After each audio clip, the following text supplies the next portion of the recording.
Assalamualaikum warahmatullahi wabarakatuh. Selamat pagi, siang, sore, dan malam bagi kalian yang sedang melihat presentasi yang akan kelompok saya jelaskan pada kesempatan kali ini.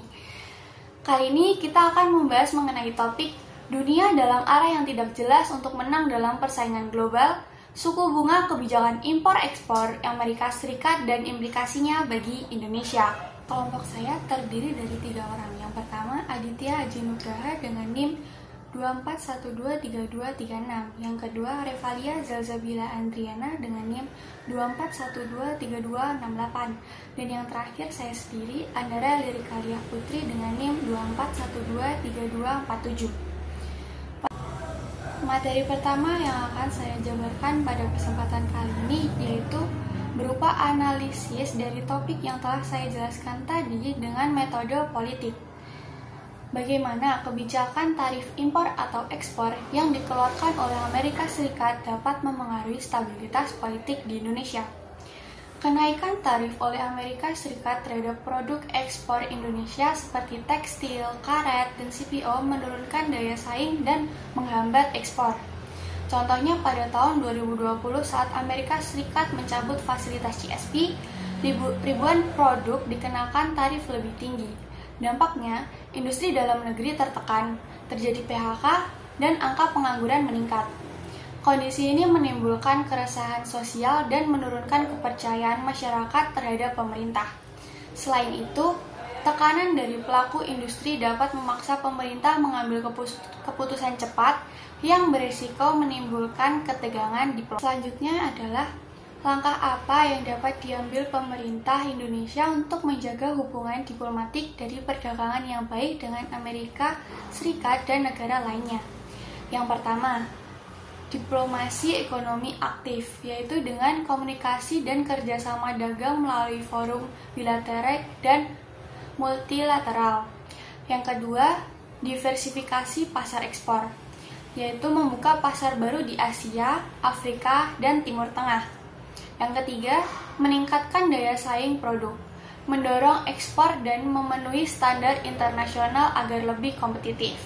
Yang keempat atau yang terakhir, memperkuat ekonomi lokal. Industri lokal lebih dikembangkan, mendukung UMKM, dan menarik investasi agar ekonomi bertahan. Saya Aditya Aji Nugraha dengan NIM 24123236. Selanjutnya saya akan menjelaskan metode yang kedua yaitu ekonomi. Dampak kebijakan tarif terhadap perekonomian Indonesia. Kebijakan tarif dari Amerika Serikat dapat menekan ekspor Indonesia karena produk lokal menjadi kurang kompetitif. Hal ini berdampak pada penurunan pertumbuhan ekonomi, pelemahan nilai tukar rupiah, dan penurunan pendapatan negara.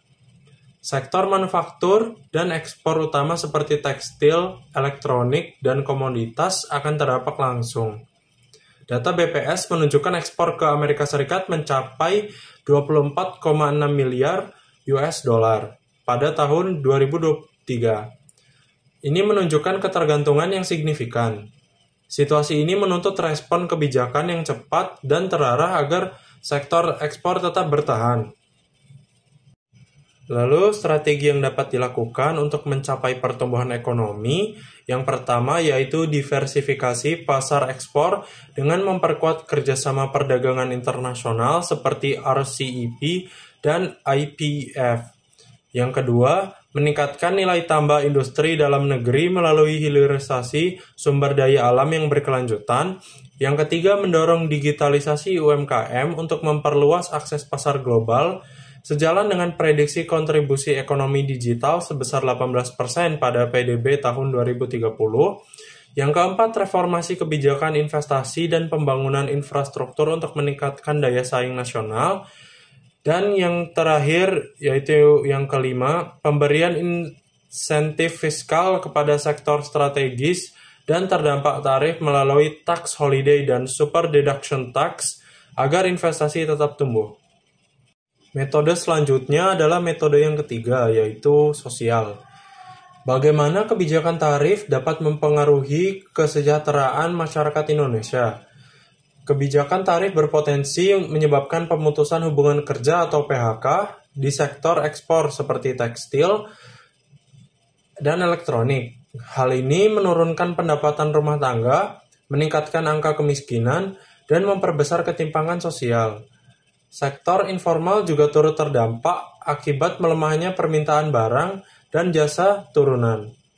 Jika tidak ditangani, hal ini dapat memperlemah ketahanan sosial masyarakat secara keseluruhan. Program sosial yang dapat diimplementasikan guna mengurangi dampak dari tarif.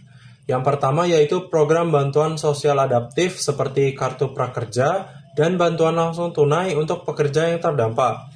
Yang kedua yaitu pelatihan vokasional untuk peningkatan keterampilan dan adaptasi ke sektor ekonomi baru yang lebih tangguh. Yang ketiga yaitu program padat karya berbasis infrastruktur lokal guna menciptakan lapangan kerja alternatif dan menjaga daya beli masyarakat. Yang keempat, subsidi dan dukungan akses pasar bagi UMKM agar tetap mampu bertahan dalam kondisi yang sulit. Yang kelima, yaitu kolaborasi dengan sektor swasta melalui program CSR untuk pemberdayaan masyarakat terdampak secara berkelanjutan. Metode keempat yaitu teknologi. Dengan pertanyaan, pertimbangkan bagaimana kebijakan tarif dapat memengaruhi inovasi dan adopsi teknologi Indonesia. Kenaikan tarif impor atau pembatasan ekspor juga berdampak pada sektor teknologi di Indonesia. Akses terhadap teknologi canggih menjadi terbatas karena sebagian besar masih bergantung pada negara-negara maju. Biaya impor yang tinggi juga membuat pelaku industri enggan mengadopsi teknologi baru, sehingga transformasi digital dan efisiensi produksi terhambat. Kondisi ini juga berdampak pada inovasi karena perusahaan cenderung memangkas anggaran riset dan pengembangan atau R&D. Namun, kebijakan tarif ini juga bisa mendorong pada sisi positif, yakni memperkuat kemandirian teknologi nasional dan memacu ke pengembangan sumber daya manusia melalui peningkatan kapasitas lokal dan kolaborasi riset dalam negeri. Selanjutnya, langkah apa yang dapat dilakukan untuk mendorong pengembangan teknologi lokal agar mampu bersaing dengan pasar global? Yang pertama, meningkatkan investasi R&D. Pemerintah dan swasta perlu mendanai riset inovasi teknologi nasional. Yang kedua, mendorong kolaborasi triple helix. Kerjasama antara industri, akademis, dan pemerintah mempercepat penerapan hasil riset. Yang ketiga, memprioritaskan penggunaan produk teknologi lokal. Proyek pemerintah dan industri strategis perlu memberi ruang bagi teknologi dalam negeri. Yang keempat, memperluas akses pasar global untuk membantu teknologi dikenal dan diterima oleh pasar global. Revalia Sabialiana dengan NIM 24123268 akan memaparkan materi tentang lingkungan. Kebijakan tarif yang diterapkan oleh Amerika Serikat dapat berdampak pada lingkungan secara langsung dan tidak langsung. Perpindahan produksi, jika AS mengenakan tarif terhadap barang dari negara dengan standar lingkungan rendah, produksi bisa pindah ke negara-negara lain dengan regulasi yang juga longgar. Ini dapat meningkatkan emisi global karena produksi tidak dilakukan secara efisien atau ramah lingkungan. Yang kedua, peningkatan tekanan untuk green trade. AS mendorong kebijakan perdagangan yang lebih ramah lingkungan yang memberikan insentif bagi negara mitra, termasuk Indonesia, untuk memperbaiki emisi dan rantai pasok hijau. Selanjutnya, integrasi kebijakan lingkungan. Yang pertama, pemasukan ekonomi hijau sebagai strategi utama pertumbuhan nasional dalam visi Indonesia Emas 2045. Yang kedua, pemerintah mendorong sektor energi terbarukan, pertanian berkelanjutan, industri hijau, dan ekonomi sirkular. Yang ketiga, penghapusan PLTU batubara secara bertahap, dan percepatan pembangunan energi surya, angin, dan panas bumi.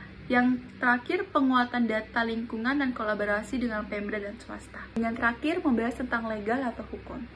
Amerika Serikat sering memberlakukan tarif terhadap negara lain dengan alasan dumping atau harga lebih murah daripada pasar normal, subsidi tidak adil, ancaman keamanan nasional, serta ketidakseimbangan perdagangan.